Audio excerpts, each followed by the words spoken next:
Years ago, the great screen actor Jimmy Cagney was working with a young actress that was about to be fired. He went to the director and said, "Let me talk to her." And he walked over to the actress and he said, "Look, it's simple. You walk in the room, you plant your feet, look me in the eye, and tell the truth." The logo of the X-Files is "The truth is out there." The truth is out there. I'm going to paraphrase. The truth is in here. You're about to hear the truth. I'm an actor. My name is John Cipher. For 7 years, I walked through the door, planted my feet, and tried to tell the truth as Chief Daniels on Hill Street Blues, as General Craig on the hit sitcom Major Dad. I was 2 years on Dynasty. You're on Knots Landing. I've done 5 afternoon soap operas, 12 Broadway shows, and 20 films. One of the Broadway shows I did was the great musical Man of La Mancha on Broadway. I was Richard Kiley's original understudy. I sang the words to dream the impossible dream, to fight the unbeatable foe, to bear with unbearable sorrow, to run where the brave dare not go. I'm here to introduce your host this morning, Dr. Stephen Greer. He's a man who is running pell-mell where the brave dare not go. He was an emergency room physician. In fact, the director of emergency medicine at a major hospital in North Carolina. 3 years ago, he sat his wife and his 4 daughters down and said, "I've been doing this part-time, running after the truth, for 7 years now. Now I'm going to do it full-time." He walked away from all that money to pursue the truth. I always think of Hamlet's great line to Horatio, "There are more things between heaven and hell than are dreamed of in your philosophy, Horatio." I'm going to introduce a man who says, there are more things between heaven and hell than any of us have accepted. And I have the witnesses and the documents to prove it. Ladies and gentlemen, Dr. Stephen Greer.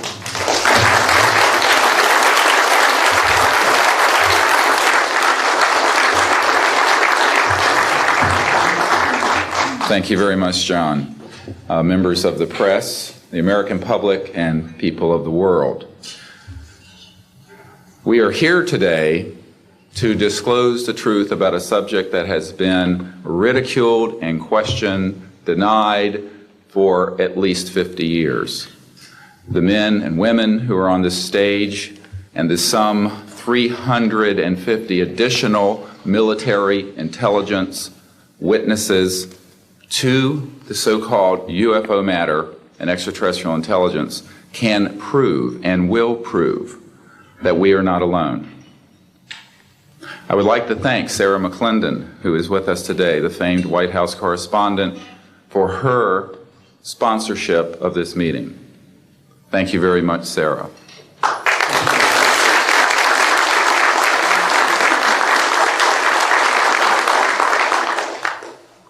In 1993, a group of military advisors to this project and I met out in the countryside in Virginia. And we decided that it was time for civilians, military, intelligence, and other people to come together to disclose the truth about the subject which is called UFOs. Since that time, I have personally briefed a sitting director of Central Intelligence, James Woolsey, President Clinton's first CIA director.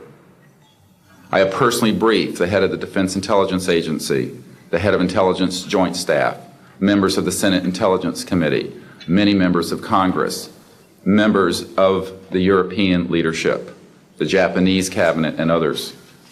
And what I have found is that none of them are surprised that this is true, but they are uniformly horrified that they have not had access to these projects.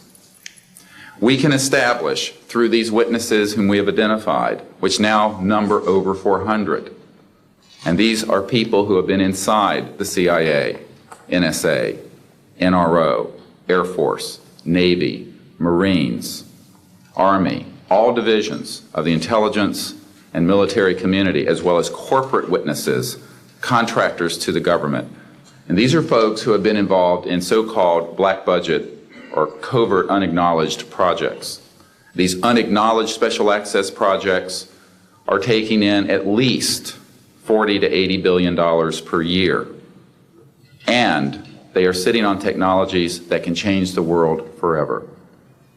The reason we are coming forward now is that we are asking for the U.S. Congress and for President Bush to move towards an official inquiry and disclosure on this subject. It has the most profound implications for the human future, for the U.S. national security, and for world peace.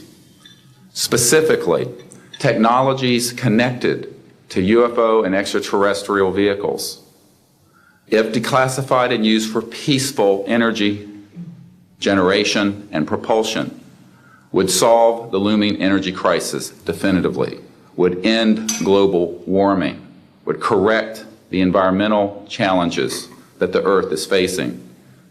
It is also critical that we begin to debate as a society the propriety of placing weapons in space.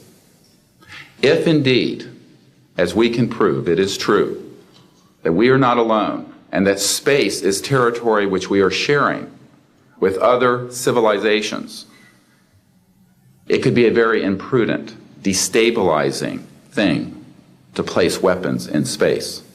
This is not being debated because it is off the national and international radar screens. It needs to be placed on it, and we are here today to do it.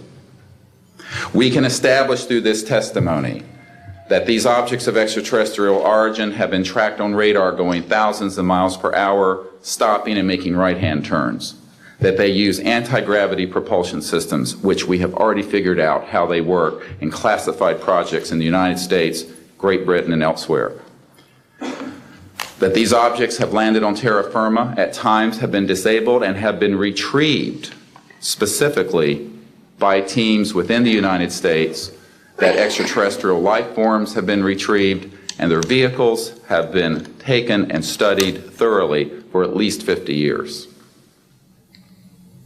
We can prove through the testimony and documents that we will be presenting that this subject has been hidden from members of Congress and at least 2 administrations that we are aware of, presidential administrations, and that the Constitution of the United States has been subverted by the growing power of these classified projects, and that this is a danger to the national security.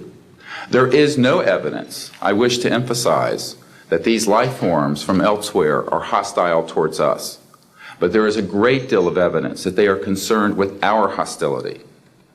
There are times when they have neutralized or rendered inert the launch capabilities of intercontinental ballistic missiles. Witnesses here today will describe those events to you.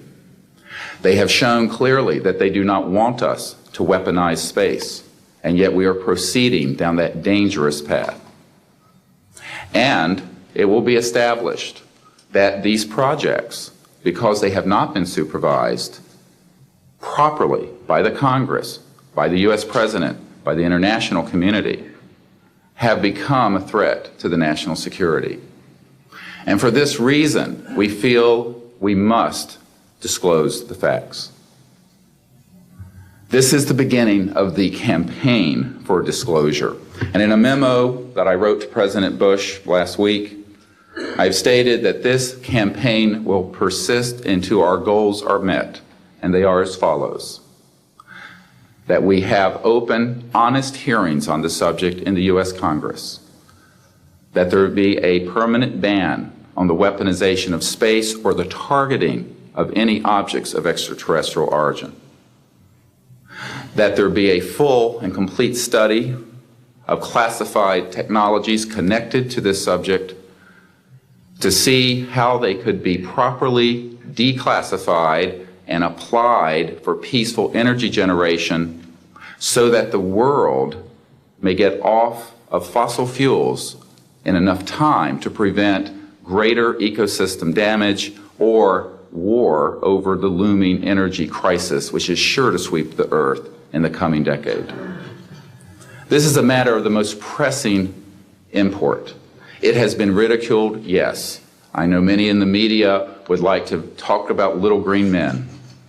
But in reality, the subject is laughed at because it is so serious. I have had grown men weep who are in the Pentagon, who are members of Congress, and who have said to me, what are we going to do?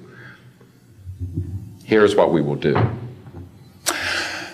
We will see that this matter is properly disclosed, and these courageous witnesses, the first 21 of over 100 that we have already interviewed on videotape, have stepped forward to speak the truth.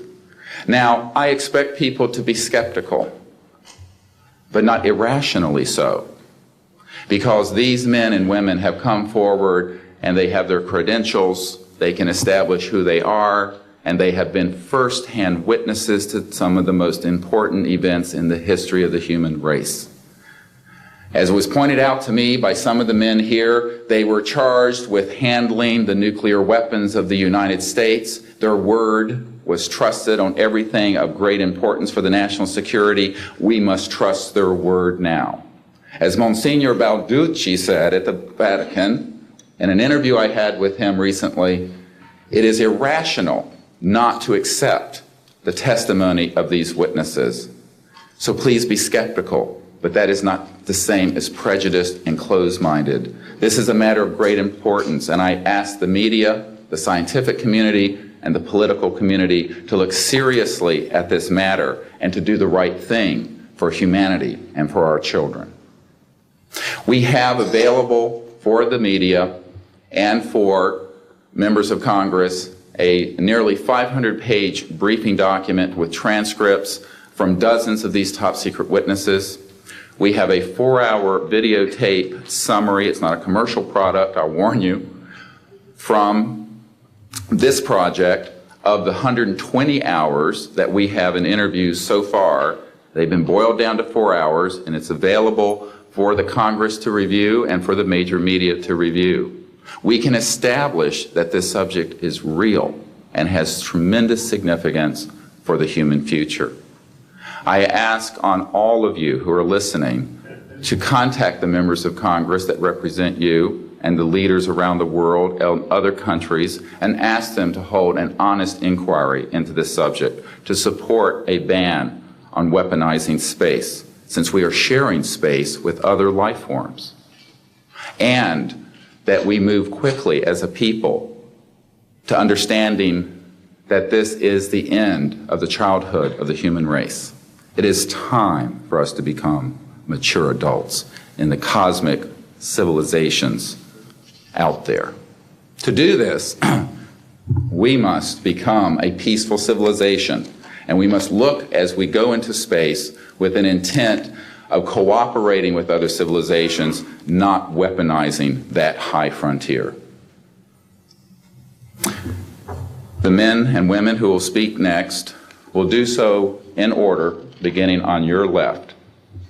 They will introduce themselves. I ask for the media to refrain from questions until each witness has spoken briefly about who they are and what they have personally been involved with or witnessed in their government, military, or government-connected careers.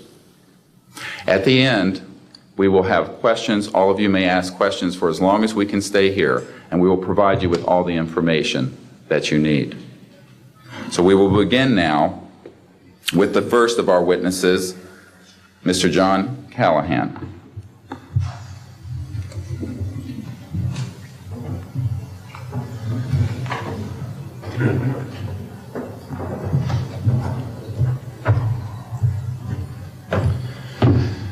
My name is John Callahan. I'm a retired FAA employee. I was the division manager for the Accidents Evaluation and Investigation Division in D.C. About 2 years before I retired, I received a call from Alaska region where the region wanted to know what to tell the media. When I questioned, tell the media what, he says about the UFO and It went downhill from there. What UFO? It turned out I told them what any government employee would do at that time was to tell them it's under investigation. And then I had them send all that data to the FAA's tech center in Atlantic City. The next day, my immediate boss, service director, Javi Safir, and I went to Atlantic City. I had just purchased a new video camera, and I videoed the event. In Atlantic City, we had them play back on a scope, you would call it a scope, a plan view display, PVD, exactly what the pilot seen or what the controller seen, and we tied that in with the voice tape so we could hear exactly what the controller said and what he heard, and we taped it. We came back the next day, briefed the administrator, Admiral Ingen, on what happened. He wanted a 5-minute briefing. After we started the briefing, he wanted to know if he could see the video. We put the video on. He watched the video, the whole video. The next day, he set up a meeting for me to give a dog and pony show to President Reagan's scientific staff and whoever they brought over, and to hand off all that data to them. That morning in the FAA round room, it was either 9 or 10 o'clock, 3 men from Reagan's scientific staff, 3 CIA people, 3 FBI people, and I don't remember who the other guys were, along with all the FAA experts that I brought with me that could decide or talk about the hardware and the software, how it worked. We put on a dog and pony show. We let them watch the video. We had all the data there. We had all the printouts that the computer put out. They got all excited over it. When it was all done, the CIA, one of the CIA men told the people they were now sworn to secrecy, that this meeting never happened and this event never happened. When I asked him why, I thought it was probably just a stealth bomber at the time. He says, well, this is the first time that we have recorded radar data on a UFO, and these guys are going to get all excited, drooling over all this data. I said, well, you're going to tell the public about it? And he says, no, we don't tell the public about this. It would panic the public. He says, we're going to go back and study this. I said, okay. It was what he was going to do. Now, I've told this story many times, and I get sometimes funny looks from people.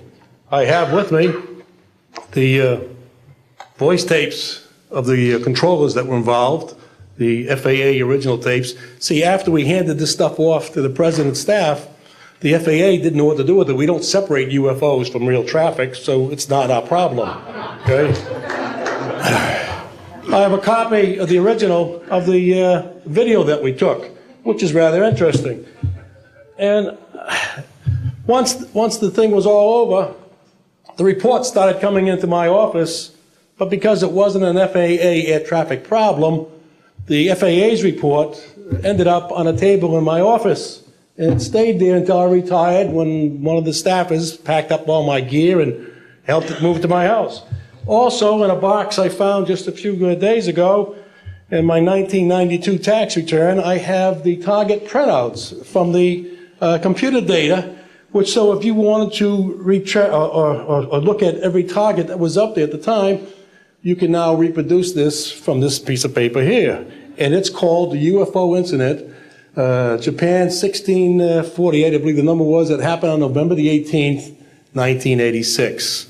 I'm prepared to go to Congress, to swear before Congress that everything I've told you people and everything that is here is the truth. Thank you.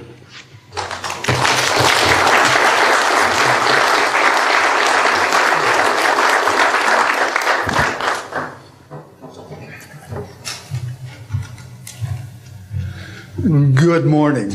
I hope you'll pardon me. I'm a little bit nervous.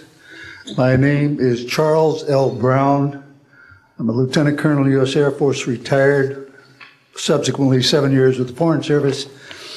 I like the name Charlie Brown, a gentleman by the name of Charles Schultz, of great talent, sort of elevated the name, if you will.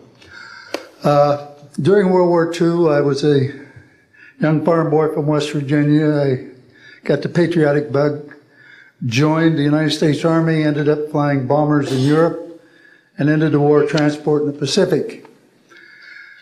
Finished college in the late summer of '49, recalled to active duty in the newly formed United States Air Force.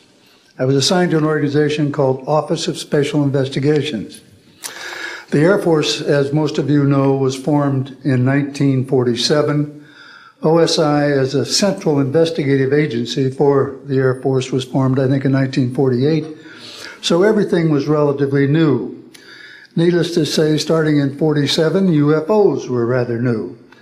The Air Force Intelligence, or Air Technical Intelligence Center was at Wright-Patterson Air Force Base, and I had my office in a building adjacent to it. And our organization was the worldwide investigative agency for the Air Force for any unidentified flying objects. This lasted for about 2 years. The project name was known as Project Grudge. It was a predecessor to a project known as Blue Book, which Ed Ruppelt headed. During my experience with it, I would collect the data from, I didn't collect it, it was sent into my office. I analyzed it. As a pilot investigator, I was able to offer some bits of advice to the Air Technical Intelligence people. Now, you might visualize a massive office, but as I recall, we had a first lieutenant, a secretary, and a technical sergeant. That was the essence of Project Blue Book when it started, or Project Grudge, Blue Book, and expanded somewhat. During the review as an analyst of these various documentary reports, if you will, or documents, I became clearly convinced that there was substance to what was being reported, in that we had ground visual, ground radar, airborne visual, and airborne radar confirmation of some of these sightings. The individuals who made the sightings were everything from airline pilots, military pilots, police officers, some of the people that your lives depend upon on a daily basis. These are very reputable and credible people. I hope that the testimony here from very credible people will convince you of that and will further Steve Greer's disclosure project, in that pressure needs to be brought to bring this to the attention not only of the Americans, but of people all over the planet. These vehicles have been seen and confirmed all over the planet.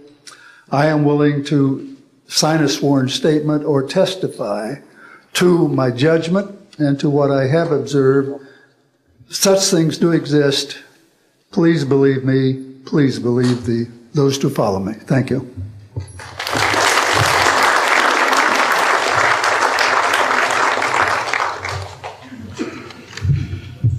My name is Michael Smith.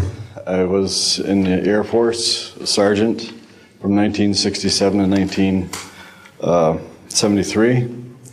I was aircraft control and warning operator.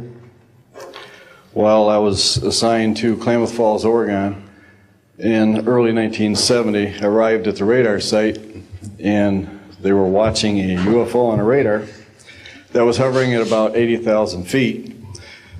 It sat there for about 10 minutes and then slowly descended until it dropped off the radar. It was gone for about 5-10 minutes, and then instantly reappeared at 80,000 feet, stationary. The next sweep of the radar, it was 200 miles away, stationary. And it hovered there for about 10 minutes and redid the whole cycle twice more.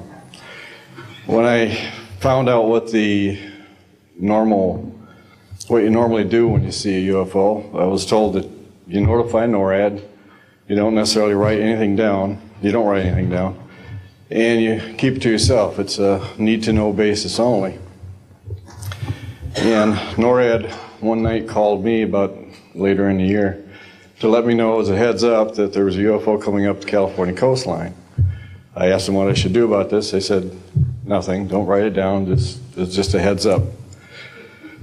And then late 1972, while stationed at the 753rd Radar Squadron in Sault Ste. Marie, Michigan, I received a couple panicky calls from police officers who were chasing 3 UFOs from Mackinac Bridge up I-75. So I immediately checked the radar, confirmed that they were there, called NORAD, and they were concerned because they had 2 inbound B-52s going to Kinslow Air Force Base. So they diverted them because they didn't want any proximity of the two. And that night I answered many calls from the police department, sheriff's department and stuff. And my standard response was that there was nothing on radar. And I will testify to this under oath to a congressional hearing.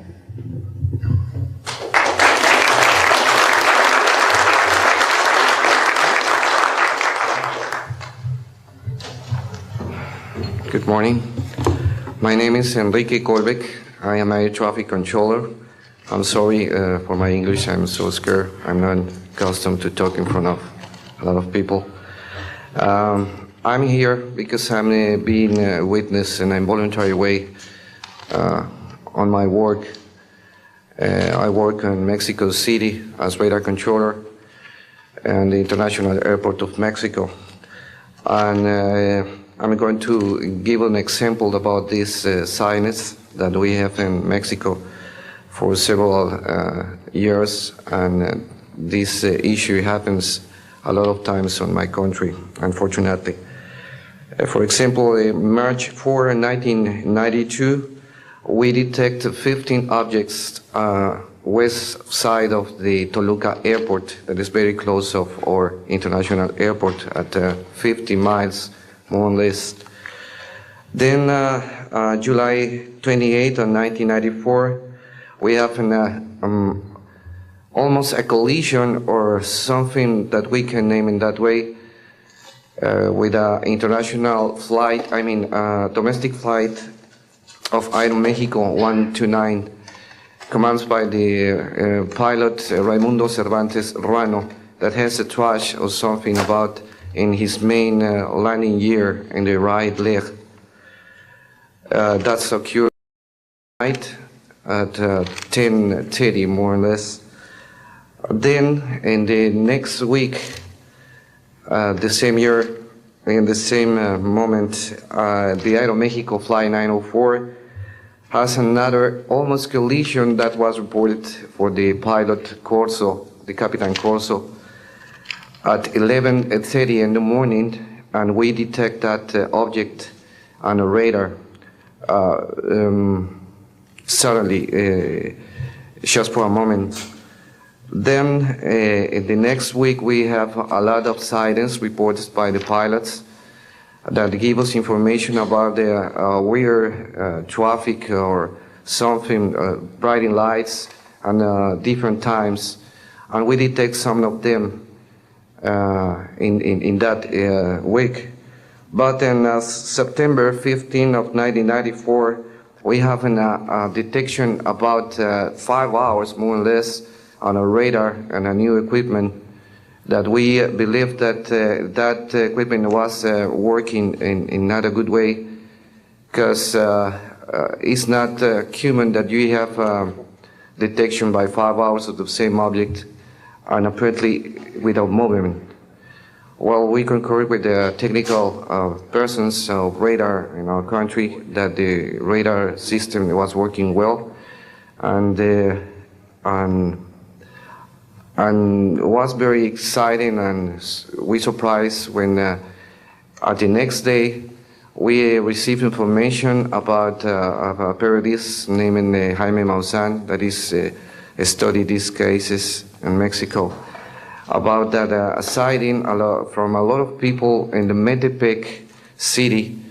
There is another point located southeast of the Toluca airport, about a sighting of the big flying saucer, apparently 50 meters of diameter, then for a lot of people, and that led the trashes something in the ground. Well, next, November 24 of 1994, we have on service officially our new radar system, and after that moment we have information very exactly about of these sightings at the same time with the pilots and detections. That's why I'm here, because we consider in my country that this is very dangerous. We have a lot of more cases, but I don't want to use more time in this. But it's very important that the people and the world knows these events and consider that could be very dangerous for aeronautical situation, especially in my country. I don't know why in my country that's occur frequently, but the point is that happens, and we consider dangers, and we had only, unfortunately, one trash, but we don't want to have another more. Thank you very much, and I'm sorry for my English.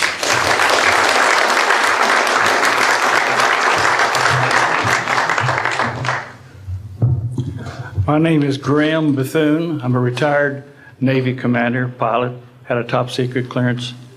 50 years ago, February the 10th, 1951, I was flying from Keflavik, Iceland to Argentia, Newfoundland. It was at night, it was dark. About 300 miles outside of Argentia, I saw a glow on the water, like approaching the city at night. As we approached this glow, it turned to a monstrous circle of white lights on the water. We watched this for a while. The lights went out. There was nothing on the water. Next thing we saw was a yellow halo, small, much smaller than whatever it was launched from, and that was 15 miles away, up to our altitude. Because of the trajectory, I disengaged the autopilot, shoved the nose over to try to go under this thing. At that time, I heard a noise underneath. I thought maybe it hit us. It was actually some of the crew members ducking, and they collided, and a couple of them were injured. Then it appeared over to the right and moved out slowly and flew with us. It was still not at our altitude, but we could see the shape of it. It had a dome. We could see the coronal discharge. I went back aft, let the other pilot, Al Jones, take my seat to see what the passenger's reaction was. Came back to the cockpit, told him not to report anything simply because what the psychiatrist had said to me, maybe they would lock us up. So basically, the instruments in the cockpit, we had 4 or 5 failures. In the area of magnetic compass, the electromagnetic effect, an area of directional finders, and this type of thing. The craft was tracked by radar in excess of 1,800 miles an hour. It never did get to our altitude. We had 31 passengers, plus the psychiatrist and the crew members that all cited this at different areas. When we landed at Argentia, Newfoundland, we were interrogated by the Air Force, an excellent interrogation, Captain Paulson. When we landed at the Naval Air Test Center here at Patuxent River, we were required by Navy intelligence to make out individual reports. Out of the National Archives, I have the 18-page official Navy and Air Force report. I've made up a report to straighten out all the truth. There's a stack of books out there this high that have written all of this up. So the truth is here. I will testify under oath before Congress that everything that I have said is true.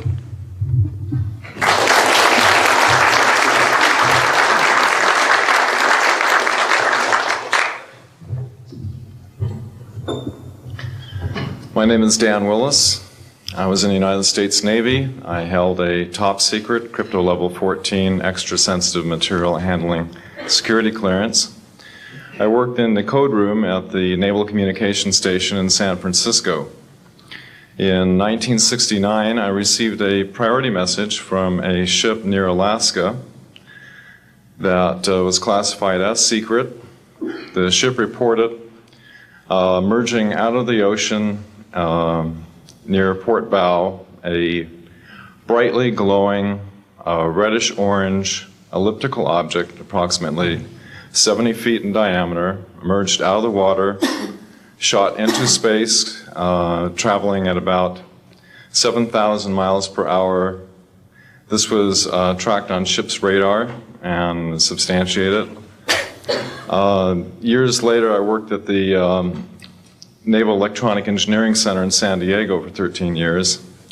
The co-worker who I worked with worked at the NORAD facility.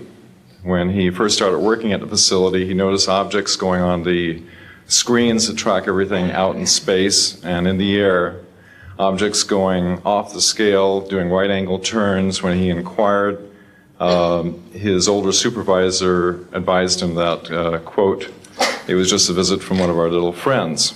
He thought this was a little unusual. These statements are true and willing to testify under oath before Congress. Thank you.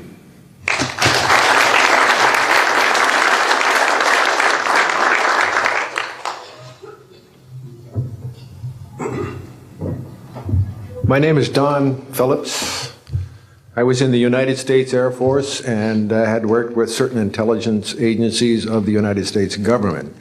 Prior to my Air Force, prior to joining the Air Force, I worked for the famous Lockheed Skunk Works. And I was working for them when I was attending college, and I worked for them in the capacity as a design engineer. It was one of my proudest moments of my life to work with a man by the name of Kelly Johnson. A lot of you might be familiar with that. It turns out that the models of aircraft that we were building, as you know, were all classified, were in the deep black, and that I came in on the end of the U-2 project. My main project was known later as the SR-71. The SR-71 had a predecessor. It had a special model built for the CIA, and that those models were one passenger, one pilot special aircraft in order to get from one place to another very, very quickly.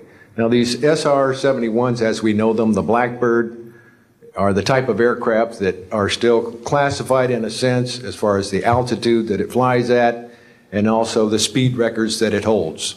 I'm very proud to say that this aircraft played a big part in helping to end the Cold War. The aircraft, the predecessor aircraft, there's strong evidence to suggest that perhaps these aircraft had a different role once in the air. Each pilot, and I knew a few of them, each pilot had an assignment before they took off, okay?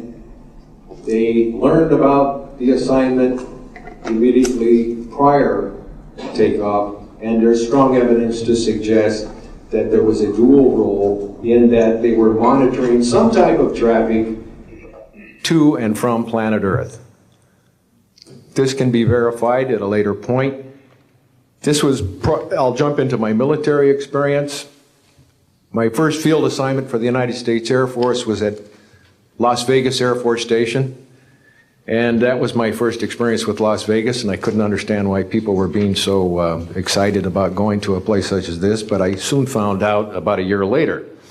Nellis Air Force Base is located there. Nellis is a major training center for different types of special aircraft and fighter aircraft, one of the premier training sites for pilots all around the world. However, when I learned that my assignment was at a radar site 50 miles out of town, up near Mount Charleston, I had no idea where I'd be, so finally in the daylight I was able to find the location and reported in 1965 for duty. In 1966, early in the morning, about 1 to 2 a.m., I was staying there on base, and our barracks were at about 8,000 feet. I heard a lot of commotion. You know, at that altitude, sound carries tremendously. And I thought, well, it's early in the morning, it's summertime, and it's very warm, and maybe I should get up and take a look. I didn't really want to, but I got up and took a look, walked up to the main road up near my office, which was the commander's office. I was on the commander's staff, Lieutenant Colonel Charles Evans. And I was saying, who's making all this noise? Who's making all this noise at this time of the morning? So when I got within about 50 yards of the 4 or 5 people that were standing there, one being the chief of security, they were looking up in the air, and I says, gee, their heads are all looking at the same direction. Well, I looked up to the west, northwest, and to my amazement, there were lights flashing around the sky, moving at anywhere from what seemed like 2,400 to about 3,800 miles per hour. Now, the fact that we're taking an estimate from a distance, we figured, well, this is quite something. However, we continued to watch these darting lights go across the sky and stop, absolutely stop, come to a dead stop, and reverse in an acute angle their direction, and then proceed on in they were traveling so fast that you could almost see a pattern left by, if you are computer people, when you move a mouse real quick across the screen, you see a little bit of a tail. Well, that's exactly the way these 6 or 7 craft worked. After 5 minutes of watching these things, they all seemed to group up to the west, northwest. Okay? They started to come in on a circle. But what I would like to point out is that where they were putting on their display in the north-northwest sky, just directly east of that is what is known as Area 51. Area 51 is a AEC name, okay? Atomic Energy Commission. That was the old name for Atomic Energy Commission. We knew it as the Groom Lake Flight Test Facility in the Air Force. And it was where we tested our aircraft after we got the prototype made from the Skunk Works. So here are these, let's get back to the circle in the sky. What they did was coalesce and started rotating in a circle, and then they disappeared. Well, I thought, gee, this is something that we have to keep quiet, and that was verified by the Chief of Security. But we waited there and talked it over for a little bit, and it seemed like, I think it was an hour. Then came the radar people from the scopes, which were at 10,000 plus feet, came down for their dinner at 2 o'clock in the morning. And the first person off the bus was a good friend of mine, Anthony Kesar. He said, he was white as a sheet, and he says, did you see that? Yeah, we all said, yeah, it was a nice display. What a show. He says, we documented them on radar. And he says, we didn't give them clearance. The standing order was let them fly through the radar beam.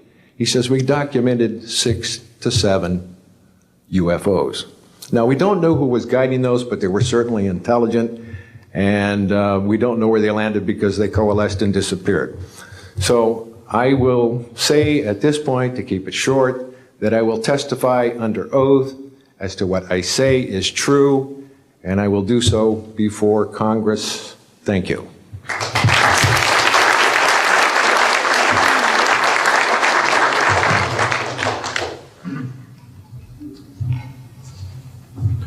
My name is Robert Solis.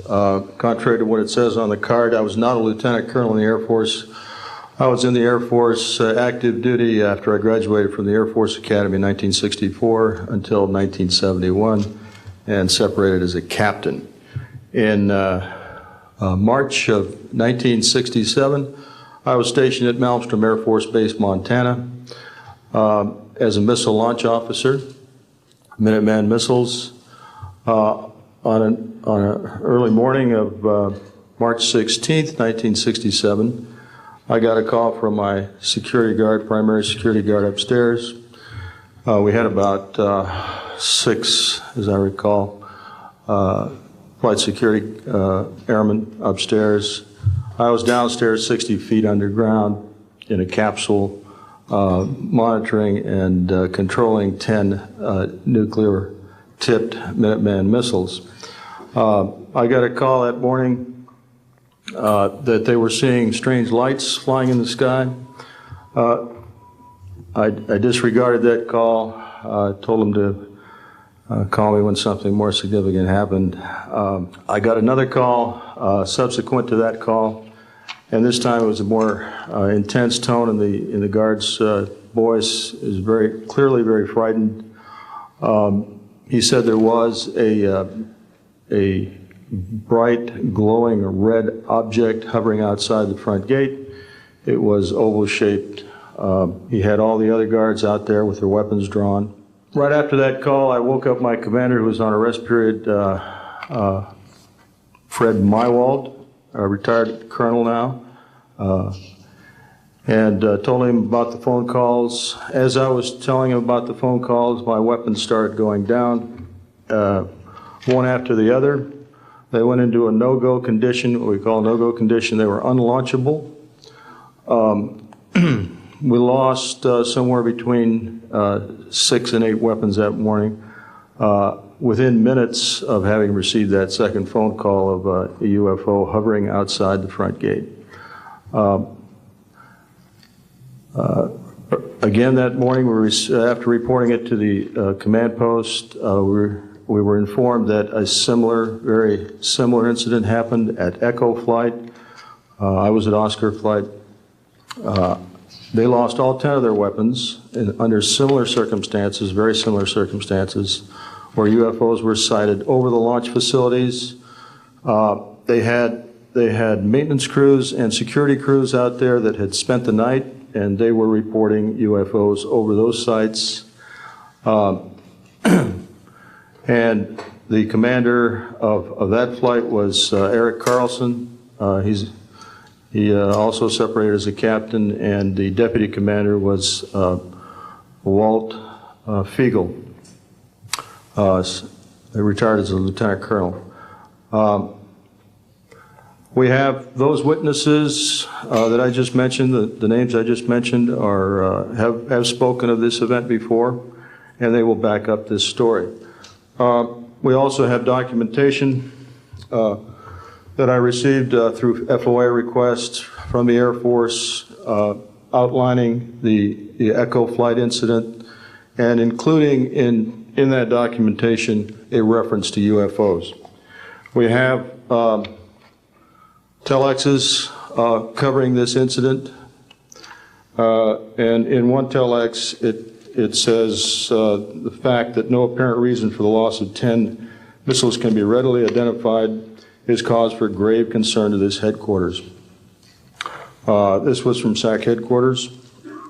So we've got those telexes. I've got about 12 witnesses that'll verify parts of this story, including of a man who investigated the incident afterwards for the Air Force, and you'll hear a little bit more about that from the next witness. And also another guard that witnessed a UFO in that same time period, and another officer who retired a full colonel who had other reports of UFOs. Ancillary to that, excuse me, I've got the complete report on a Minot, North Dakota incident. That was Minot Air Force Base, North Dakota, which happened in August of 1966. Very similar, UFOs sighted over missile silos, and also a UFO incident that was investigated by the Air Force immediately after our incident within a week. I'm willing to testify to the truth of all these matters that I've spoken about this in front of Congress under oath. Thank you.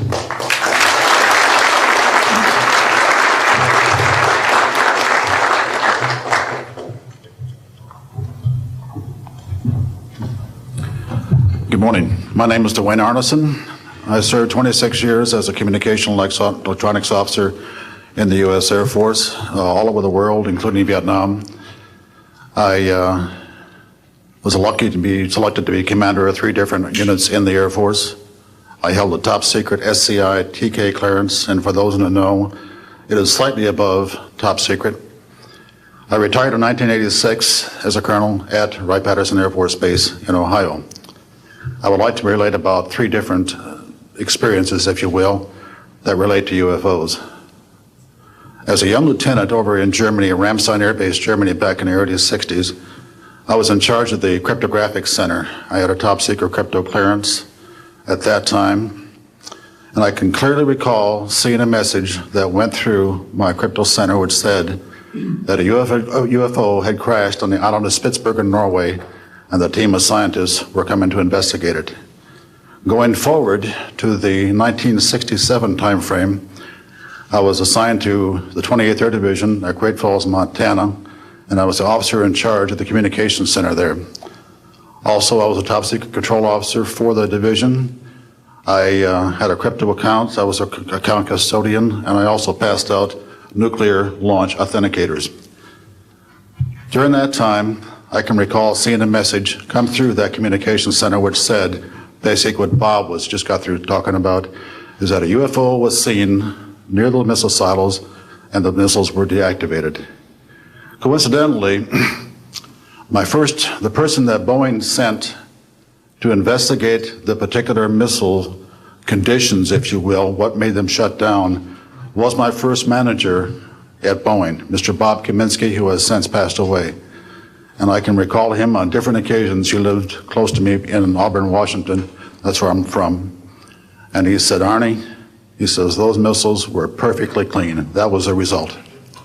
So the one last incident concerned when I was as a commander of the unit in Great Falls, or in Caswell Air Force Station, Maine.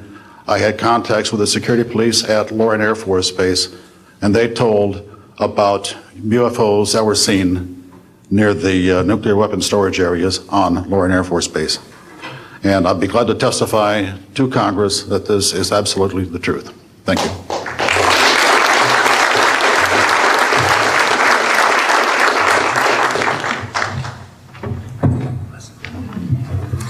Good morning. My name is Harlan Bentley. During 1957 and 1959, I was a PFC in the United States Army, stationed north of Washington, D.C. on the Nike Ajax missile base close to Olney, Maryland. In May, this month of 1958, about 6 a.m., I heard a noise outside that sounded like a pulsating transformer.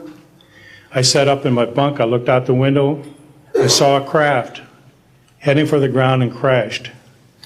Pieces broke off of that craft, immediately took off again. So there's a lot more to that story, but I've got to speed this up. Now, the next night, I was on radar duty.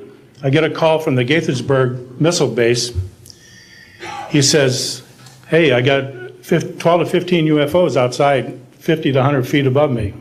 So I asked him, I said, what does it sound like? He took his head mic off, held it out the van window, and said, here. And the same sound I heard the previous morning, except a lot more of them. So my radar was on standby, so I immediately turned it on and got the blip just outside of the ground clutter. I marked it on my radar screen. And then for a few minutes later, all of a sudden they took off. As they took off, the sweep came around, hit the blip. The second, and when it came around, it hit it again. That blip was 2/3 away off my radar scope. In order to get that far at a constant velocity was 17,000 miles an hour. That was my first incident. 10 years later, by this time I received a Bachelor of Science degree in electrical engineering, and I was working in California. Now, I'm sorry that all I can say is I was somewhere in California working on a classified project that had nothing to do with my experience that I had there. As I was working, and it was like 2 or 3 in the morning, California time, I heard a Houston astronaut communication link, comlink. I didn't pay much attention to it until I heard the word bogey. Of course, my ears picked up immediately. An unidentified flying object of some sort, whether it's a craft, meteorite, or whatever, was on a collision course with that module going to loop around the moon. So basically, I listened for some time, and then I stopped and went back to work. And then I heard, there they go. In the astronaut world, some of you may not know this, there's a term called green turtle. And it used to be, I don't know if it is today or not, but it used to be is you're not allowed to use profanity over the net. And the first person that does that, whoever hears it first and says green turtle, that astronaut's got to buy that man and his entire family a dinner at the most expensive place at Cape Canaveral. Well, to end this real quick, one of them said, damn, they went off, the UFOs took off. He says, damn, that was fast. And somebody yelled, green turtle. And then he said another word, a synonym to crap.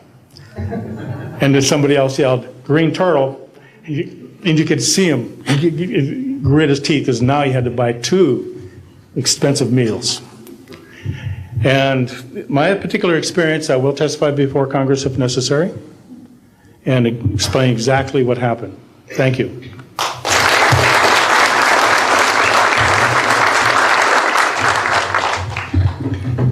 My name is John Maynard. I'm a retired Army. I retired as a Sergeant First Class. For my entire 21 years of service, I held a top secret clearance. Compartmentalized at times to as high as TK, Omni, Crypto, and others. I had access to very, very sensitive documents. My testimony is basically two-pronged. One, I retired from DIA in 1980. When as an administrator, you take over an office, you take over everything and you sign for everything. And I signed for well over 2,000 documents. In order to sign and inventory those things, you have to read them. Not word for word, but basically I went through every document to make sure that it was complete. It was there as they told me. I turned my charge over to the next person, those same documents were there. So I got quite a good knowledge of what was going on in those documents, and believe me, there are many, many different references to UFOs. There was also NPIC pictures that shows that it would targeted objects that were casing you out. Now, I worked on the SALT 1 and SALT 2 areas for the office that I worked in. So we were taking pictures all the time for verification of nuclear disarmament. And there were some objects in those pictures that didn't belong there. The second prong to this whole thing is that a lot of people talk about conspiracies over a shadow government. I'm willing to testify before Congress that these black operations do exist. I nearly became part of it. But I saw the light, I think. Or was it? And I got out. And that's it. We have to disclose what we know. And I am willing to testify before Congress under oath, or before any other organization, that what I witnessed was true.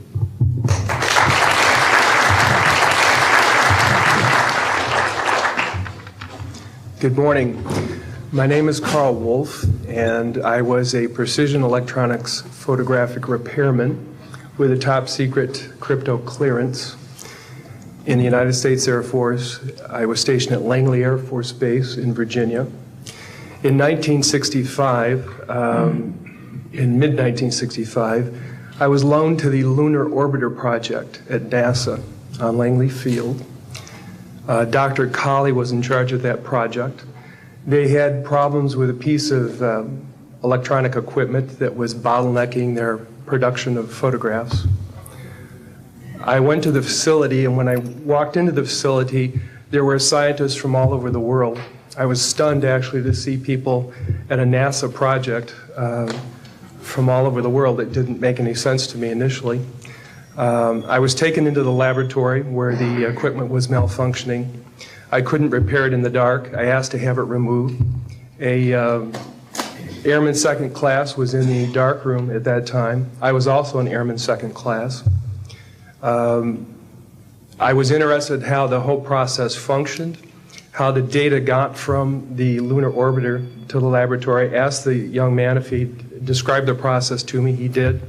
About 30 minutes into the process, he said to me, in a very distressed way, by the way, we've discovered a base on the backside of the moon. And then he proceeded to put photographs down in front of me, and clearly in these photographs were structures, mushroom-shaped buildings, spherical buildings, and towers. And at that point, I was very concerned because I knew we were working on compartmentalized security. He had breached security, and I was actually frightened at that moment. And I did not question him any further. And a few moments later, someone did come into the room. I worked there for 3 more days, and I remember going home and naively thinking, I can't wait to hear about this on the evening news. And here it is, more than 30 years later, and I hope we hear about it tonight.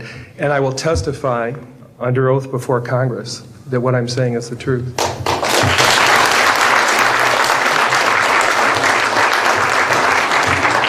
Thank you, Carl. Good morning, everyone. My name is Donna Hare, and I worked at Philco Ford Aerospace from 1967 to 1981. During that time, I was a design illustrator, draftsman. I did the launch slides and landing slides, and also projection plotting boards, lunar maps for NASA. We were a contractor, but most of the time I worked on site, excuse me, in Building 8. I had the opportunity to do extra work during downtime, which was between missions, and I walked into a photo lab, which was the NASA lab across the hallway. I had a secret clearance, which is not that high, but I was able to go into restricted areas, which this was. At the time, I was talking to one of the techs in there, and he drew my attention to a photograph, a NASA photograph.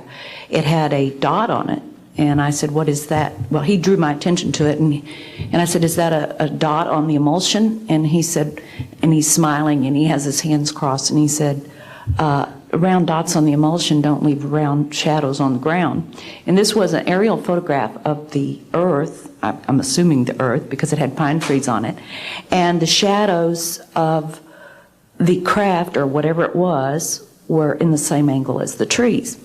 And by its very nature, UFO, and I wanted to clarify that to a gentleman that was talking to me, means unidentified. So I did not know what this was. But I realized at this point that it's very secret, that it was kept secret, because I asked him, "What are you going to do with this piece of information?" And he said, "We always airbrush these out before we sell them to the public." So they're pesky little creatures appearing on this photograph they wanted to get rid of. After that, I decided I would ask questions to other people that work there. And I found that I had to ask them away from the site and not on site. A guard told me that he was asked to burn some photographs and not to look at them. And there was another guard guarding him, who was in green fatigues, watching him burn the photographs. And he said he was too tempted. He looked at one, and it was a picture of a UFO, and he was very descriptive. I can go into that later with anyone. He immediately was hit in the head, and he had a big gash in his forehead. He was knocked out, and he's terrified, so he would have to be protected. Another incident, I knew someone in quarantine with the Apollo astronauts. He told me that the Apollo astronauts saw craft on the moon when we landed, and that is what he told me. And he also was afraid. He said that the astronauts are told to keep this quiet. They're not allowed to talk about it. So I do want to let you know that I worked out there for a number of years, and I ran into this. So it's not something everyone knows that works out there for a long time. My boss didn't know about it. Some people that sat right next to me didn't know about it. It's very strange, because I don't know how they can do it, but they can let some people know about it and then others not. I'm willing to testify before Congress that what I'm saying is true, and thank you very much. Thank you.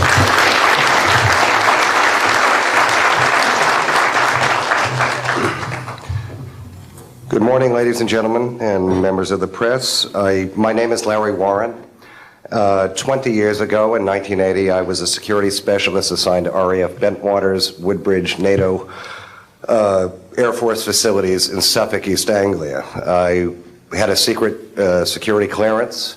I guarded our backline nuclear weapons that were stored there at the time, without the knowledge of the people of Great Britain. I went through a portion of a 3-night UFO event where objects made incursions over our WSA, fired pencil-thin beams of light into them, and adversely affected the ordnance, possibly. These objects were on the ground on 2 different nights. Potentially, there was another life form seen. This is an unpopular truth. These events were of extreme defense significance to not only Her Majesty's government, but this government as well, and they are still shrouded in secrecy. They are very complex, they are very vast. This is more about a human rights issue than just a UFO issue. 20 years ago, this room would be empty. I see a turn in history. This is history in motion, but unfortunately it's history with the security classification. I would be more than honored to swear under oath that I experienced what I did, I saw what I saw, These events produced not only, after numerous denials by this government, a memo by Lieutenant Colonel Charles Holt, our deputy base commander, which reads like science fiction. It also produced, years later, an on-site audio tape he made as these objects performed their feats and did what they did and violated airspace. These events are of extreme defense significance. I hope my brothers in arms that went through these events will be given immunity at some point and be able to join us here. It is an honor to share the stage with all of these people. And I think for all of our children, my son Dennis, God bless you, son, we can change the world. You're heroes for being here also, and I will testify in front of Congress if asked to. God bless. Thank you.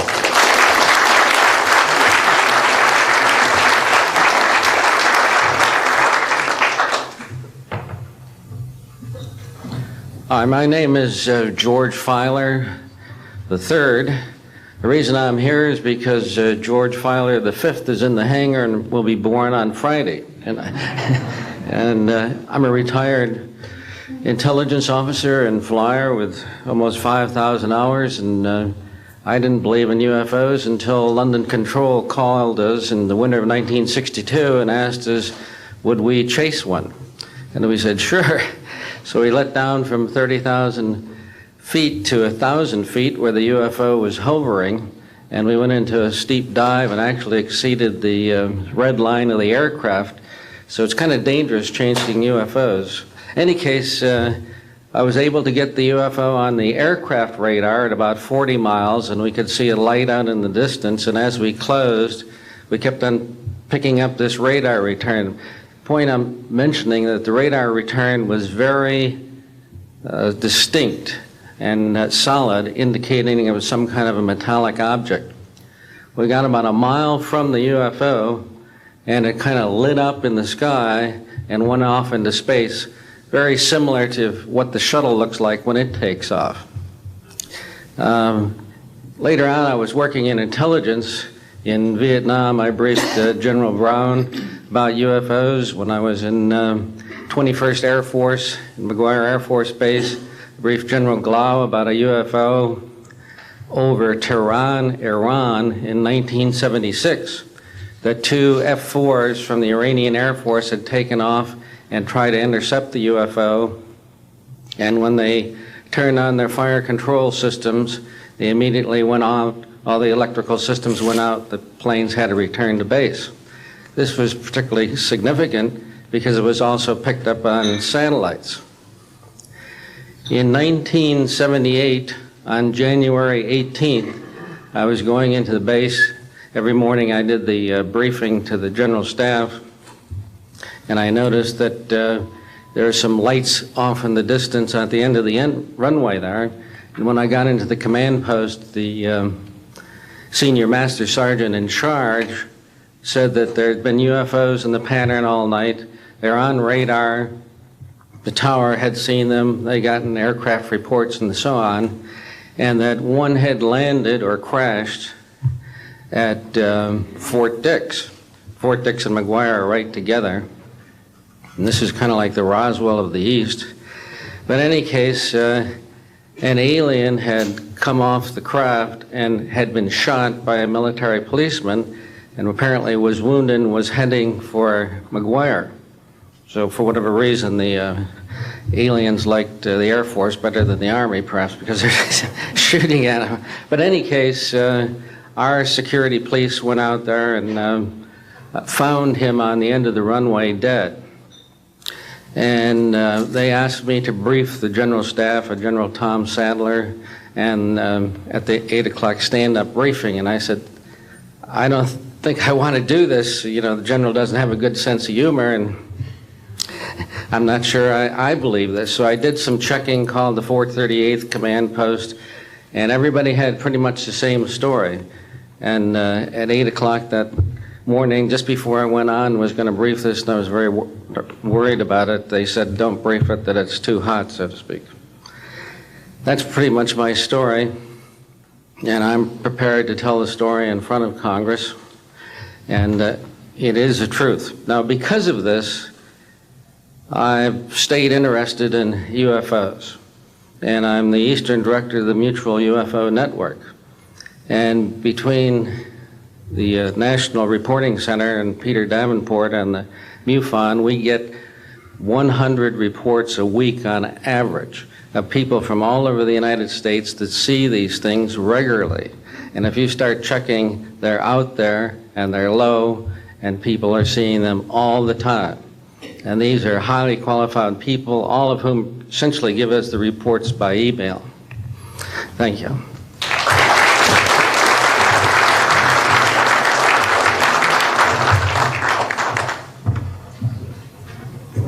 Morning, ladies and gentlemen. My name's Clifford Stone. I was a Sergeant First Class, United States Army. I had a secret clearance with nuclear assurity. I could get the clearance that I needed to do whatever it was that was necessary for me to do at the time on special operations when I was called in on those. What I'm referring to here is that I was involved in situations where we actually did recoveries of crashed saucers, for lack of a better term, debris thereof. There were bodies that were involved with some of these crashes, also some were alive.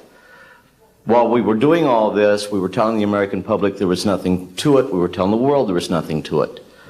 I'd like to go into detail on some of the cases about the nuts and bolts cases right here, but I will be available if you have any questions concerning my involvement in this. You can talk to Dr. Greer to arrange for me to get to talk to you. But the whole situation is, we've set back, we've told the American people that there's no such thing as UFOs. I've been involved where we have recovered these objects. We know them to be of extraterrestrials.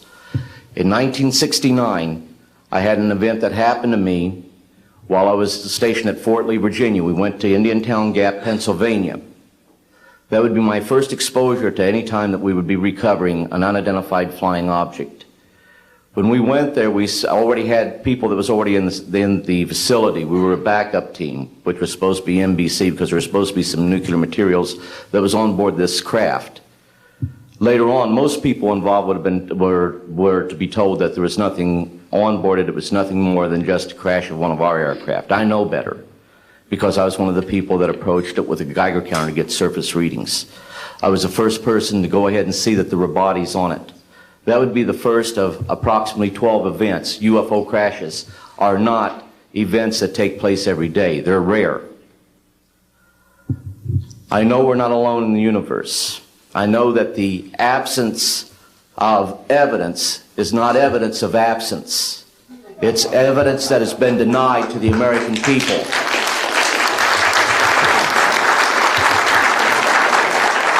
I stand before you today in my almighty God, and I tell you this. If Congress calls me in and says, will you testify in detail what you know, I stand here today prepared and ready to do just that. Governments must never lie to the people for no reason. Thank you.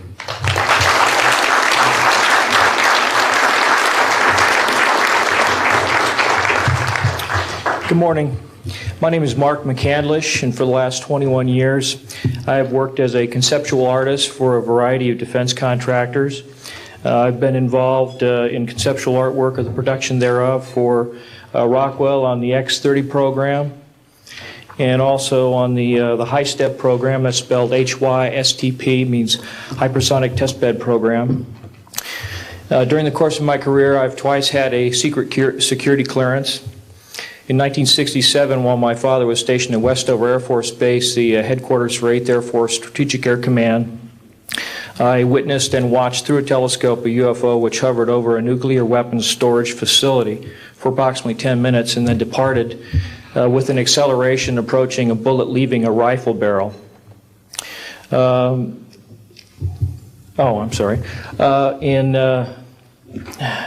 1988, in November, a college buddy of mine, an associate by the name of Brad Sorensen, informed me that he had personally witnessed 3 flying saucers at a very large hangar at Norton Air Force Base during the course of an air show that was held on Saturday, November 12, 1988.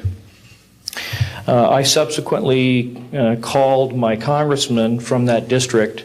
I called his office. This was Congressman George E. Brown, Jr., who at the time was the chairman of the Congressional Committee on Space Science and Advanced Technology. I naturally assumed that since this presentation that Brad talked about was for top military brass and certain congressional individuals, that his office must have coordinated this with the local Air Force Office of Public Affairs. A male staff member in Congressman Brown's office not only confirmed the exhibit, but the fact that there were 3 discs at that exhibit. These discs were hovering off the floor without any visible means of support. They were referred to as alien reproduction vehicles, also nicknamed the flux liner because they used high voltage electricity. Let's see. To keep things short, this is a diagram that I made based on a sketch that Brad Sorensen did for me in rough form shortly after he had his sighting, and subsequently cleaned that drawing up and made it much more accurate. And that's the drawing that Dr. Greer is holding there now. Later on, I obtained photographs that were taken in 1967 by a military pilot, Harvey Williams, flying a C-47 for the Air Force at 12,000 feet, approximately 25 miles southwest of Provo, Utah.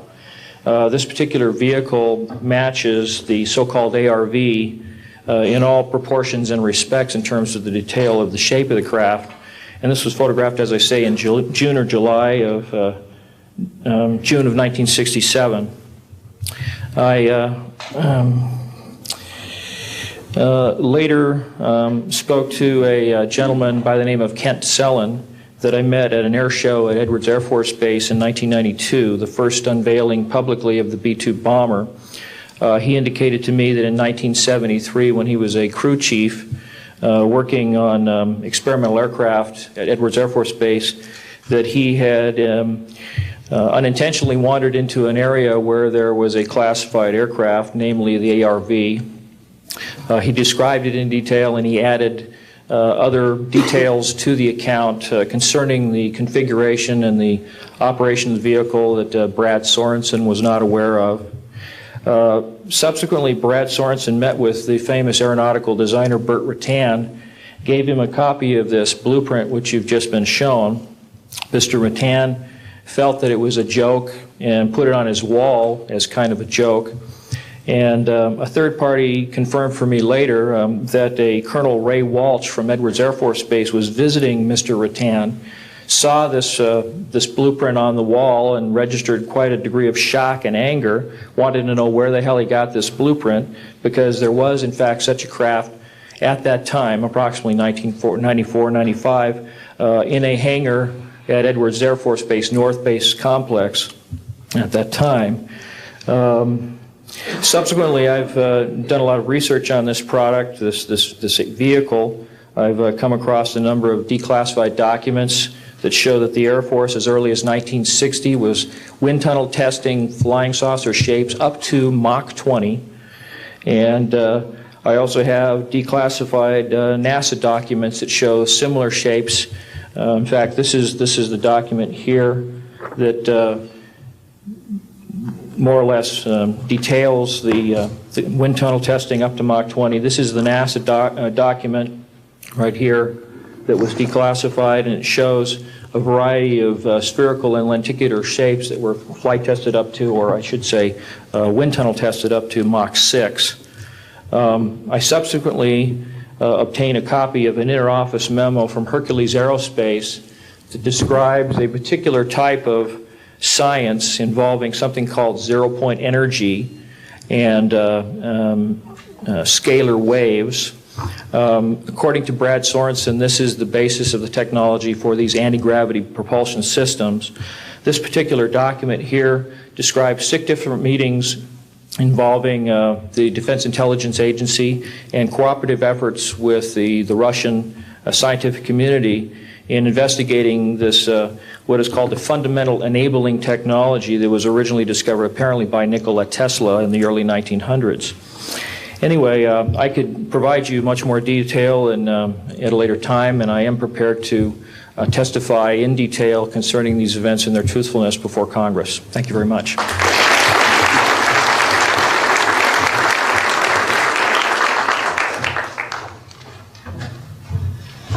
Good morning. My name is Daniel Sheehan. I'm an attorney and serving as general counsel to the Disclosure Project. I'm a 1967 graduate of Harvard College in American Government Studies and Constitutional Law, and a graduate of Harvard Law School. And I served as general counsel and one of the co-counsel for the New York Times in the Pentagon Papers case, and was involved in briefing and arguing the case in front of the United States Supreme Court, giving permission to the New York Times to publish the classified documents, the 47 volumes of the Pentagon Papers. Subsequent to that time, I served as special counsel to the office of F. Lee Bailey as one of the trial counsels when we represented James McCord in the Watergate burglary, and got Mr. McCord to write the letter to Judge Sirica to reveal the Watergate burglars' relationship to the plumbers unit in the White House at that time. Subsequent to my service in that case, I went back to Harvard to the Divinity School to study Judeo-Christian social ethics and public policy. Did my master's work and PhD work there, and became general counsel for the United States Jesuit headquarters in Washington, D.C., assigned to the National Social Ministries Office and their public policy office. It was there in 1977 that I was contacted by Ms. Marcia Smith, who was the director of the Science and Technology Division of the Congressional Research Service. She asked to meet with me, and I met with her, and she informed me that President Carter, upon taking office in January of 1977, held a meeting with then the Director of Central Intelligence, who was George Bush Sr., and demanded that the Director of Central Intelligence turn over to the President the classified information about unidentified flying objects and the information that was in the possession of the United States intelligence community concerning the existence of extraterrestrial intelligence. This information was refused to the President of the United States by the Director of Central Intelligence, George Bush Sr. The Director insisted that the President, in order to have access to this information, needed to have clearance to contact the Congressional Research Service, to contact the United States House of Representatives Science and Technology Division, to have them undertake a process to declassify this information, because the DCI suspected that the President was preparing to reveal this information to the American public. The Congressional Research Service Science and Technology Division, under the directorship of Marcia Smith, was contacted by the House Science and Technology Committee and instructed to undertake a major investigation of the existence of extraterrestrial intelligence and the relationship of the UFO phenomenon to this. I was contacted by Ms. Smith and asked, in my capacity as general counsel to the United States Jesuit headquarters, National Social Ministry Office, to see if we could obtain access to the Vatican Library, to obtain the information that the Vatican had with regard to extraterrestrial intelligence and the phenomenon of the UFOs.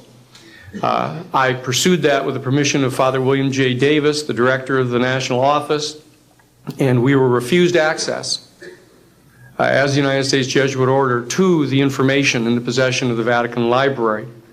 When I reported this to Ms. Smith, she then later subsequently asked me to participate in a project which I can go into some detail during the question and answer period or later to individuals, pursuant to which I was given access to, as a special consultant to the United States Library of Congress Congressional Research Service, to the classified portions of the Blue Book project of the Air Force. At that point, it was in 1977, approximately May of 1977, I went to the Madison building of the United States Library of Congress. There was no one in the building at that time. It was brand new. I was directed to a basement office where there were two guards at the door and a third sitting at the table who took my identification, verified that I'd been designated as a special consultant to the Congressional Research Service of the United States Library of Congress, and was admitted to the room. I thereupon found photographs, some dozen photographs, of what is unquestionably an unidentified flying object on the ground that had crashed and plowed a furrow in a field of snow, and it was embedded in an embankment. There were United States Air Force personnel surrounding this craft, taking photographs of the craft. And one of the photographs, I could see that there were some symbols on the side of the craft. And so I proceeded through the photographs and found a close-up photograph of these symbols. I'd been instructed that I was to take no notes and had to leave my briefcase and all my identification outside of this room, but I had brought with me a yellow pad.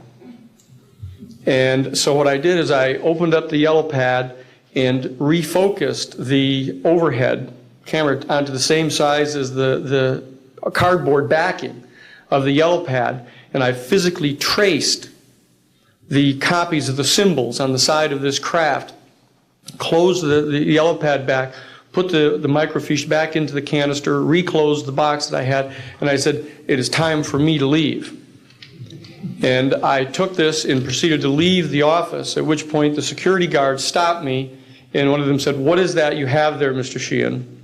At which point I handed the yellow pad to him, and he flipped through all the yellow pages and never found the copy that I had. And so I took that with me and brought it to the United States Jesuit headquarters, had a meeting with the staff, with Father William J. Davis, reported this to them, was authorized at that time by the United States Jesuit headquarters to make a report to the National Council of Churches and to request that the entire 54 major religious denominations of our country undertake a major study of extraterrestrial intelligence, which they declined to do. I was subsequently asked to deliver a 3-hour closed-door seminar to the top 50 scientists of the Jet Propulsion Laboratory of SETI, the Search for Extraterrestrial Intelligence, which I did do in 1977. I'm more than happy to testify under oath to these details to the United States Congress, and would be happy to meet with any members of the press at that time. You may recall I also served as chief counsel to the Karen Silkwood case, in which we obtained the rulings in the Karen Silkwood case. I also served as chief counsel in the Iran-Contra case. It was the first one to testify before the United States Congress to the existence of the off-the-shelf enterprise of Richard Secord and Albert Hakim. I'll be more than happy to share the details of what I believe to be the relationship between this off-the-shelf enterprise and the secret government, which is concealing this information from the American public. And I am happy and proud to serve as general counsel to the Disclosure Project. Thank you very much.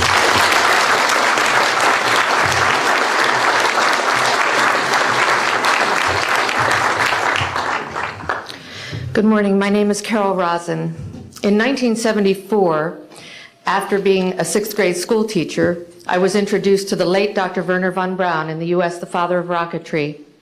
In my first meeting with him, during that first 3.5 hours, he said to me, "Carol, you will stop the weaponization of space." And I said, teachers don't stop until June. He said, "No, you have to understand. This is February. And we have to prevent the weaponization of space because there is a lie being told to everyone that the weaponization of space is now first being based upon the evil empire, the Russians. There are many enemies," he said, "against whom we're going to build this space-based weapon system. The first of whom was the Russians, which was existing at that time. Then there would be terrorists. Then there would be third world countries. Now we call them rogue nations or nations of concern. Then there would be asteroids." And then he would repeat to me over and over, and the last card, the last card, the last card would be the extraterrestrial threat. Well, at the time, I kind of laughed when he said asteroids, and when he said extraterrestrials, I knew I wasn't going to deal with that subject. And now we hear on the news just today, this week, that they've slid in another enemy. Only this time we're going to protect our satellites. In other words, we have to have some reason to spend these trillions, to waste these dollars on a space-based weapon system, and they're all lies. This is a system, he told me, that would never protect anyone. Even back then, he talked about suitcase bombs. He talked about chemical, viral, bacterial, biological warfare that these space-based weapons would never protect us against. And then he told me that, in fact, if you travel around the world, which I did after he died in 1977, I met with people in over 100 countries who were friends. They didn't want to build space-based weapons. I became a space and missile defense consultant, and I worked with people around the world. I became an advisor to the People's Republic of China. They don't want to build a space-based weapon system, and he told me back then that they didn't. He said, go to Russia. They're considered to be the enemy. I got on a plane by myself. When I got to Russia, I had a list of people that I had read out of the newspaper. Chernenko was in office then. He was the only one I didn't get a chance to meet. They introduced me to everyone when I got there. And when I got back, I said, oh my Lord, this man is telling the truth. There is no threat. And I've been waiting until this day for 27 years, and I'm expecting the spin to happen, because he also explained to me that as a military strategist, as a person who worked on the MX missile, which I did later, he said, you will find that there is going to be a spin to find some enemy against whom we have to build space-based weapons. And now we should expect the spin, because he said part of the formula for the intelligence community is if they might have a weapon, then we have to consider that they do have these weapons. So now they do have these weapons, so now we have to build these weapon systems. And that's the formula, except that it's all based on a lie. And we have witnesses here today that have shown you that these extraterrestrial beings, that these craft that have come here are now not UFOs, they're identified flying objects, and we know that they have beings in them. And we have witnesses here who have told you that they can shut down our missile silos, they can stop a rocket going into space that's a test. We have witnesses here who have worked in the classified departments, who have the courage to come forward here to support what Wernher von Braun told me back in 1974 to 77.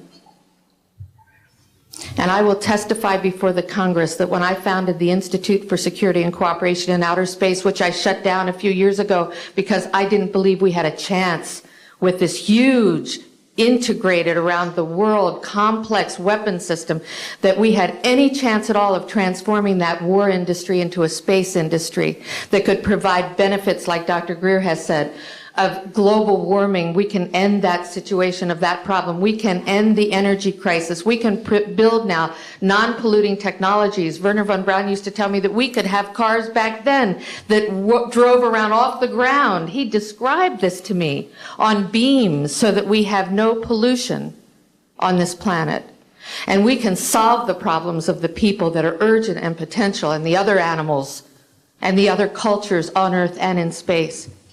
And we can end the arms race without dislocating the industry jobs, without disrupting the economy, by transforming, Wernher von Braun told me, the war industry into a global cooperative space industry that will provide, he said, finally, more jobs and profits on this planet than during any hot or cold wartime, more products and services that can be applied directly to solving the problems of this planet.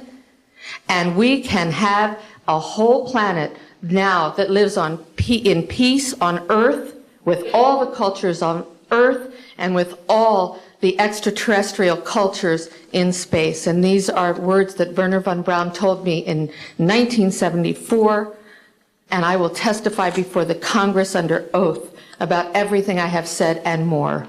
Thank you.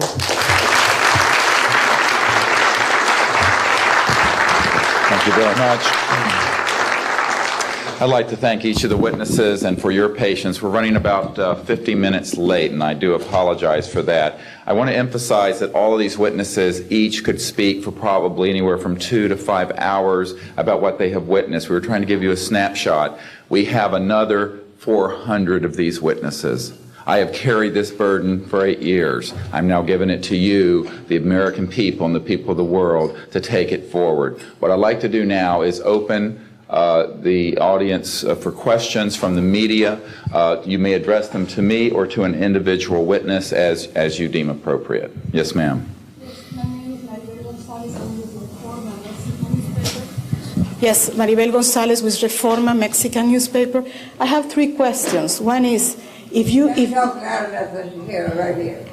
yes, I wanted to know if there are laws in this country that in some way allowed this kind of secrecy or not? And then I wanted to know if there's a need to change any kind of law.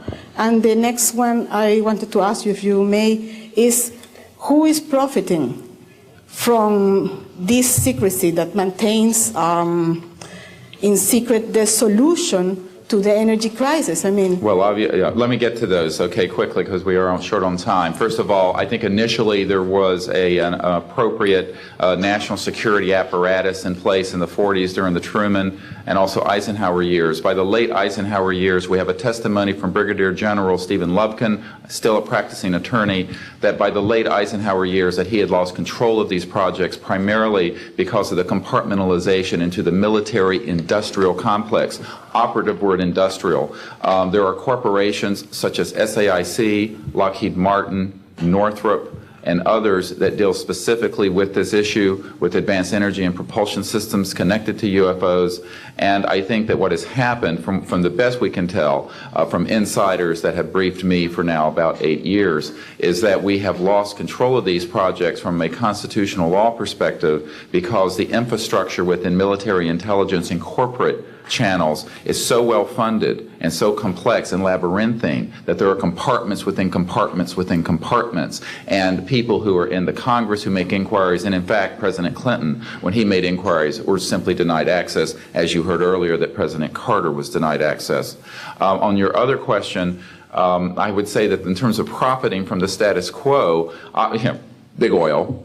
There are certain geopolitical and financial infrastructures that would not welcome a definitive replacement to the fossil fuels. I will tell you, and we can prove this with other scientists who are ready to come forward, that we already have a complete replacement for any fossil fuels or ionizing nuclear power plants. We don't need them. We haven't needed them. Probably have not needed them since the time I was born. Now, of course, this is a major issue. You're talking a multi-trillion-dollar global infrastructure change. And so this does hit the alarm bells at the National Security Council economics area. However, what is more serious to the national security? Keeping the status quo or letting ourselves go into a global ecosystem collapse and running out of fossil fuels and having massive rolling blackouts, not just in California, but globally. We have got to do something about this and soon, and that's why we are advocating open hearings in the Congress. Other media, please. Yes, sir. I just want to know if anybody at the UN is looking into this. I personally met with Boutros Ghali's wife, Aliyah Ghali, who said that her husband was quite concerned about this. This was in the 1990s. Since then, we know that there have been other people at the UN who've made inquiries.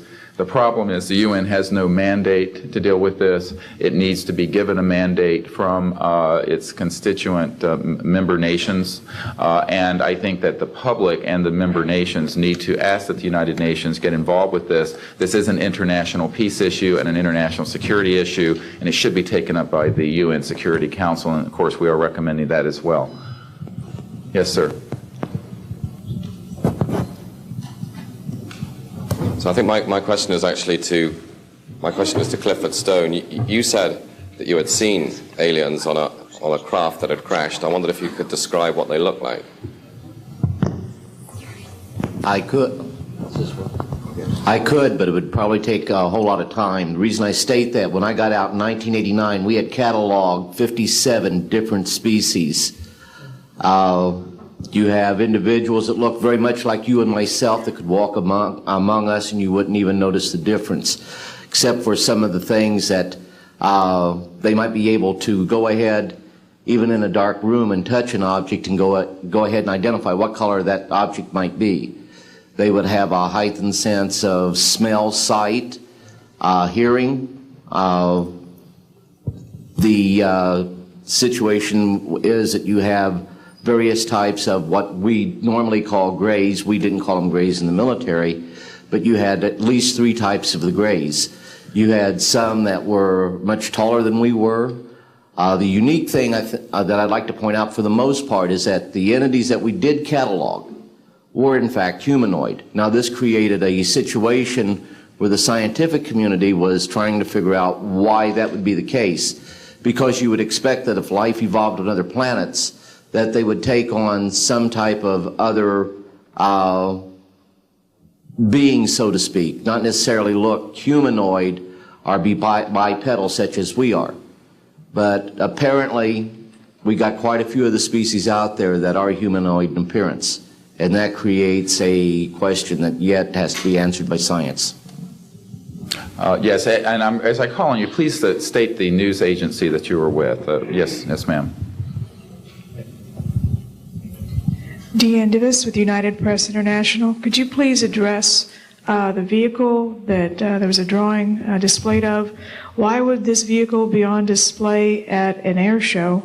What is the power source that you are asserting is going to be so very useful?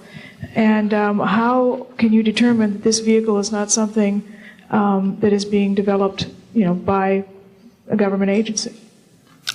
In fact, I think that was the testimony. This is an alien reproduction vehicle, and just to be clear, this means that it is based on advanced anti-gravity and zero-point energy propulsion systems. Those are the propulsion systems. They are being manufactured by a consortium of companies that include Lockheed Martin, Northrop, SAIC, and other corporations. They do have superluminal capacity, in other words, faster than the speed of light capacity.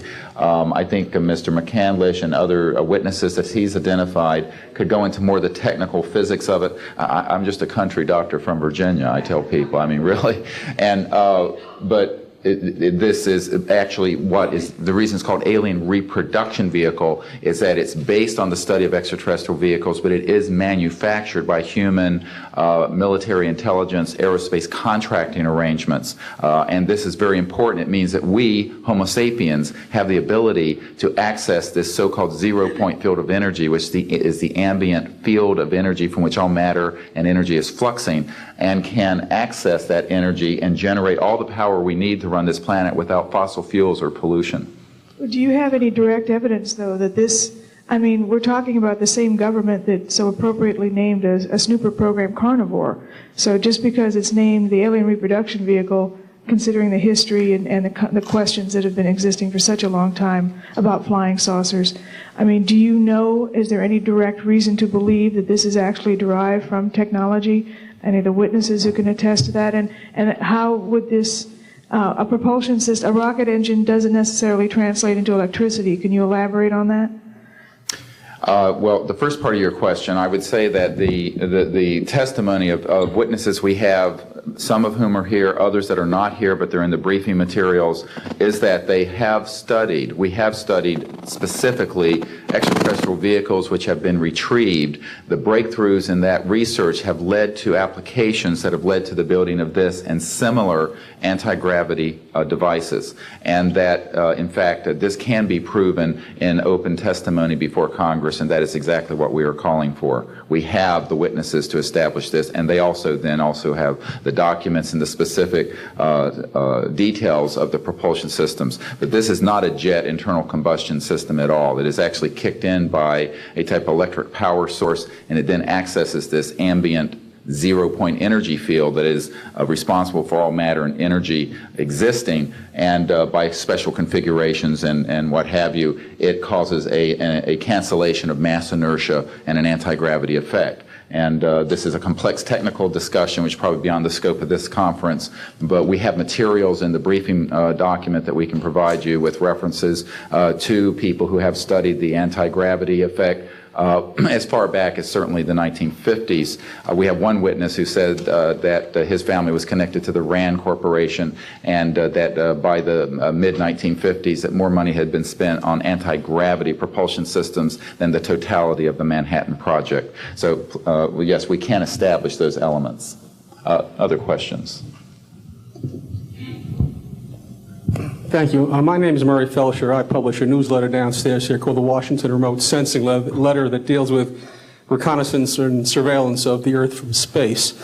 My question is this. Since 1972, with the launch of Landsat 1, and now with the launch of commercial space imagery, there are some archived, I would say, upwards of 35 million photographs of the Earth from space. And not one of them has shown a a flying saucer. Are you suggesting that these have been airbrushed out? We're suggesting that there is a system before the public gets hold of anything that's off of a government-connected satellite. There is a compartmented operation that does indeed sanitize them from this type of evidence. And I think the testimony of the gentleman who was with the Defense Intelligence Agency, Mr. Maynard, Ms. Hare, and others would substantiate that. We have other witnesses who have been involved in projects where such items have been sanitized out. It could also be that if you did a thorough search, you might find a few that slipped through. We obviously haven't had the research dollars to go through all the millions of images that are cataloged to look for them, but we do know there's been a very thorough sanitizing of this. And people should not be naive about the extent to which covert programs using billions of our tax dollars have been able to effectively hide this. This is one of the sort of myths of both the media and the public. It's sort of a Pollyanna myth that we live in a society where such things could not be done. In fact, they are done, and we can prove that they have been done. These entire proceedings here, and I'm wondering how your screening process went. Can you tell us a little bit about your satisfaction level with that? Well, I'm very satisfied that these are genuine and good people who are speaking truthfully. Not of 400 people that I'm dealing with, not 20 times this number. Have I been fooled? Yeah. I'm an emergency doctor. Let me say something. People come into the emergency department with flank pain, writhing on a stretcher. What have they got? A kidney stone, right? Yeah, well, some of them go into the bathroom, prick their finger, and squeeze blood into the water, the urine sample, to show that they have blood in their urine so they can get a narcotic injection. Now, have I been scammed as an emergency doctor who has I'm bright enough to kind of know when I'm being scammed, but have I occasionally? Yeah. Is it possible? It's possible. Is it likely? No. And here's what's more important. You don't not treat or accept the testimony or the history of every patient that comes in with flank pain and assume that they're lying just because you've been scammed once or twice. This field, you make a very good point, is filled with hoaxes and scams and what have you. It doesn't mean, however, that all of it is. And in fact, what we're saying after 8 years of research, we have found the documents, the top secret witnesses, the insiders willing to testify under oath before Congress that this is true. Now, here's another key point. Some of the people who are in this witness pool, Mr. Sheehan, myself, and a couple of other attorneys, are members of state licensed professions. And what that means is that if we are perpetrating a hoax, we will lose our license to practice medicine, we will lose our license to practice law, but we'll be perpetrating a hoax upon the public. So what I would say to you is that the group of people before you are very credible, and the others whom we have identified are. We are not the CIA. We have not been able to do a $50,000 background check on each person. I'll give you that caveat. But we have done very serious interviews and vetting. And by the way, these people have presented their DD-214s, their defense forms, other documentation that show the two DD-214s and others that show that they were in the military at a certain place and a certain time. So we're very comfortable that, in fact, that the weight of the testimony will carry the day here and that this is real. I had an insight, and it relates to your question. There have been tens of thousands of sightings and experiences from all over the world. Only one of them needs to be true. Because if only one of them is true, then the entire case, the non-reality of these sightings, falls apart.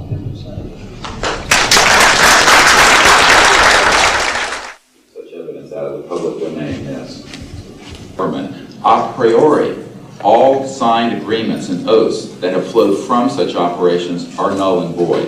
What that means is, in legal theory, is that if it's an illegal enterprise, the agreements those that are entered into as a result of that illegal enterprise have no legal standing. So one of the things I would like to announce today is all of the men and women listening to this need to know they are free to speak. We are declaring all national security oaths on this subject null and void. They have flowed from illegal operations that has no standing constitutionally. My people, my mother's family, who fought in the American Revolution, were prisoner of war with the British to help found this country, did not fight and die to form the United States. so that this kind of chicanery can go on. So these men are free to speak, and there can be no legal repercussions against them. We have legal counsel who will also support this theory, and we're taking this to other constitutional scholars. It is time for that game to end. It is time for a new era in the human experience. Yes.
Occasion has also escaped the oversight of the president. We know for a fact that this has happened. I personally briefed President Clinton's first CIA director on this. I was informed that they had no access to these projects, although they knew they existed. I was told the same thing by the senior investigator for the Senate Appropriations Committee, a man named Dick D'Amato, who in 1994 told me that there were somewhere between $40 and $80 billion a year going into these classified projects, and that he, with a subpoena on behalf of the Senate and a top-secret clearance, could not penetrate them. He told me these were the varsity team of all black projects, covert projects. So this is really serious stuff, and it brings into question, have we gone down the road that Eisenhower warned us about a little too far when he said, beware of the military-industrial complex, that it can escape the checks and balances of our democracy. And I think on this particular issue, it in fact has, and it's time for the Congress to represent the people in this regard and to reassert its oversight of these projects. One last question. When you talk about putting the checks and balances back into place, talk about the passion of these people, if you would. How confident are they? Well, they know what they saw. I mean, these are men ranging from Air Force and NRO officials to people who have been contract agents for the CIA to people who have been pilots in World War II and are heroes of our country, the greatest generation that Tom Brokaw talks about. And so what I have to say to you is that these people know what they saw. They're not going to be speaking about anything except what they directly witnessed. And we're not talking lights in the sky and swamp gas. We're talking people who have actually retrieved extraterrestrial vehicles who are going to be here today. Very good. We'll take one picture of it. That's concrete and that's based on reality. But anyone who does further research in this field will find that they are not hostile. None of them are hostile. They have shown us that they can shut down missile silos and rockets. They have not destroyed us, and they've been here for tens of thousands of years. We know of 50 years worth, more or less, of secrets. We know of major. And the fact what is, about this hybrid breeding program that keeps being referred to? well, again, we're not dealing with these kinds of things. We are dealing with credentialed, unimpeachable witnesses here who have worked in projects. We're not dealing with that. We're dealing with what we know. What we know is that these are not hostile entities. I don't know how to explain this to you except that people here, we're all still here. The world is still here. And they have shown us what their technology is capable of doing. And you can yet imagine, and you can hear from witnesses who've worked in fields of re-engineering, back engineering, what kinds of technologies can come out of this to literally save people from the suffering that's going on right now. I don't doubt the possibility of that. Yes, and that's what this disclosure is about. It isn't about these other kinds of stories that you have no proof of and nobody does. And the fact is, we have proof here of what we're saying. Well, they have removed artifacts. Well, again, we're not going to deal with this kind of story, and a lot of that is manufactured also. That's for sure.